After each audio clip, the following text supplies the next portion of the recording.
O, baka may mga interesado pa dyan, ha, na kumuha ng memorial plan. Dito na kayo kumuha kay Erwin. Di naman kayo lulukuhin ito, na? Ay, Uy, pwede na po ito. Sandali, uy. Sandali, ano ba? Nagawa mo? Huwag na po kayo kumuha. Isasali ko na rin po itong cheque nyo. Teka. Bakit? Nakukonsensya po ako. Sa totoo lang, marami pong sablay sa memorial plan na to. Sablay? Anong sablay? Pahirapan po kasing mag-claim nito kahit fully paid na.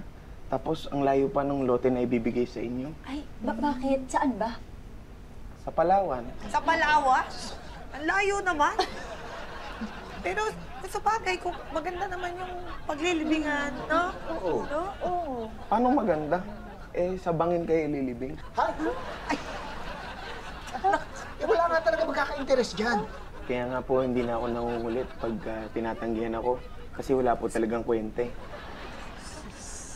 Talagang ko. Mabuti namin yun. Pero alam mo, kung ano mas nakakabilib sa magaling na ahente, yung taong matapat. Kaya, okay yan. Good job pa rin.